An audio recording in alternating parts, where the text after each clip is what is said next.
quand tu dis je ne réponds pas au coup de l'âne xëy na proverbe la xëy na figure de style la mais aussi dafa am lu mu ëmb xanaa boog ma wax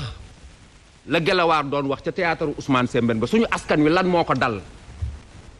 dans la presse dans la violence à l'Assemblée nationale partout c'est la violence et pourtant day ma terminer foofu man ñaar rek moo ma ci jaaxal boo demee ci chroniqueur traditionnel yi boo demee dans le peuple ñu ne Sénégal benn bopp la kenn mënu koo xar ñaar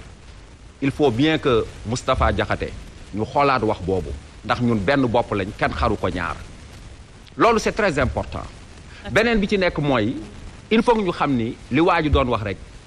la violence elle n'est jamais gratuite celui qui sème le vent récolte toujours la tempête. violence boobu yëpp daañ ko analyser mais pour wax rek ni que loolu lu ko wundu mu di tey dañoo xëy ak benn projet de loi numéro 10/2021 modifiant la loi 65/60 du 21 juillet 1965 portant code pénal loolu d'ailleurs finalement adopté nañ ko à l'Assemblée nationale ce vendredi 70 voix pour 11 contre alors déjà naka la ñuy analyser loi boobu parce que ñu bëri ñu ngi jàpp ne que c'est une loi liberticide président. jërëjëf son ne d'abord damay ñëw ci problème mu Alassane bi dama ko seetaan sànq ci journal bi maanaam bi muy door a génn fi ñu ko tëjoon muy joxe information ça m'a beaucoup plu dama koy suivre bu baax a baax mais en réalité gis nga démocratie nattukaay bi ci gën a wér mooy presse c'est-à-dire réew moo dem fekk fa presse bu libre mën ngaa xam ne démocratie am na fa réew moo dem fekk fa démocratie mën ngaa xam ne libre presse bu libre dafa am loolu mooy benn ñaar presse mooy bëtu askan ndax moo koy wan lu munta gisal boppam presse mooy nopp askan parce que moo koy dëgtal fu noppam ak gut aw askan nag ku doon bëtam dooni noppam dañ ko war a fonk dañ ko war a respecter encore une fois maa ngi ñaawlu li ko dal di ko masawu di encourager boobu du problème de des médias c'est un problème de presse ak force de l'ordre le SYNPICS doit prendre ses responsabilités le patron de presse doit prendre les responsabilités parler cette fois-ci au président de la République pour que les policiers et gendarmes respectent la presse dans son travail c'est-à-dire même bu fekkoon c'est même dans la guerre di tirantey bal sax presse de su ko fetal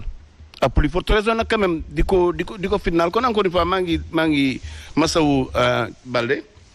di leen masawu yéen tam yéen confrères am yi ak consoeurs am yi di wax ne loolu nañ fexe ba mu dakk parce que day gàkkal démocratie. de plus en plus dañuy gis phénomène boobu. presse menacée terrorisée. non dafa bëri xam nga Sénégal dafa am lu fi nekk loo xam ne dañ ko fi war a jógee Sénégal da ngay dégg ñu naan alkaati du weesu dóore démocratie dóore amu ci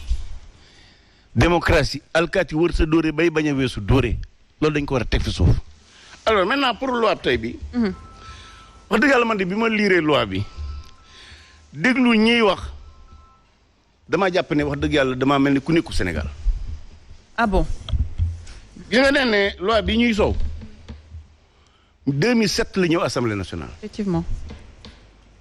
ñu wote ko. booba Abdoulaye Wade mooy président de la République. Macky Sall nekk premier ministre. normalement loi tey bi waa PDS dañ ko waroon a wote. normalement loi tey bi waa Benno Bokk Yaakaar ñoom ñëpp dañ ko war a wote c'est-à-dire que waru woon am coow. kon xëy na waa PDS ñoo wax Abdoulaye Wade lañ doon weddi waxam parce que 2007 la ñëw assemblée nationale 2016 mu dellu ci muy 291 79 1 bi laay wax nag 2016 mu ñëw assemblée nationale ñu yokk ci lenn ne kuy terroriste bu ñu ko jàppee dañ koy tëj peine de mort astafurlah dañ koy tëj travaux forcés 2016 ñu def ci travaux forcés diggante 2016 ak léegi travaux forcés ñu dindi ko kenn waxatu ko ñuy wax léegi réclusion criminelle loi bu bees bi la ci soppi ko ak 2007 ba ak 2079 bi mooy réclusion criminelle au lieu de travaux forcés kon wax ne loi bi c'est une loi liberticide loi bi am na fi 14 ans bu doon loi liberticide opposition du gagné Dakar ak grande ville yi 2009 bu doon loi liberticide assise nationale du am Sénégal bu doon loi liberticide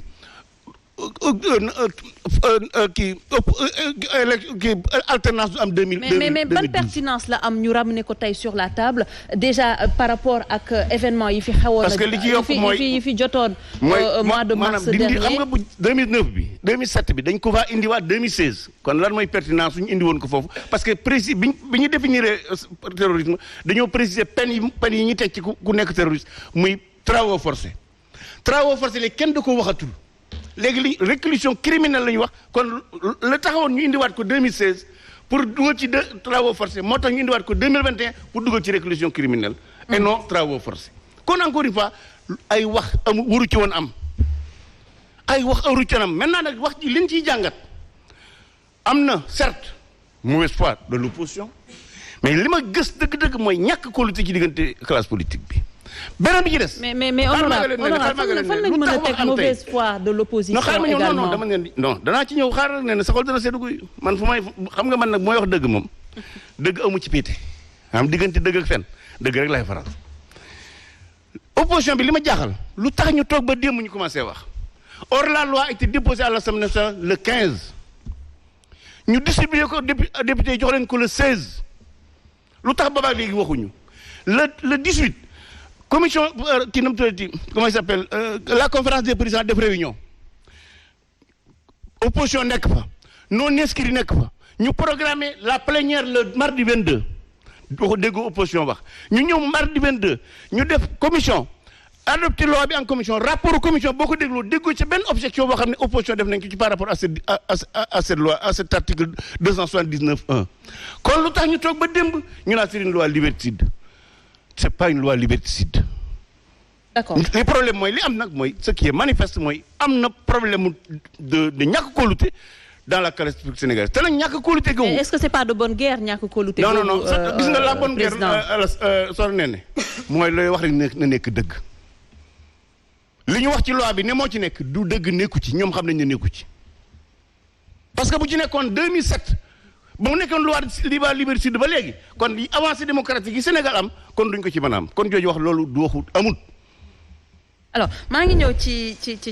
honorable député Zator mais juste damay poser foofu benn question rek à sëñ Saliou xam naa nga tontuma ci sëñ Saliou laata ñuy dem ci est-ce que tey jii mën nañ jàpp ne que honorable président lu mu wax mën na am fuñ ko teg. ne que loi boobu ce n'est pas une loi liberticide. non loolu moom mënuma ci ànd tegoon nañ ko fii depuis 2016 2007 lañ ko comme tegoon fii. indiwaat ko 2016 je suis désolé mais loolu mënuma ci ànd xam nga mënuma ci ànd. oui parce que président yow aussi booy jàngat ab loi da ngay xool exposé des motifs yi loolu kenn du la ko jàngal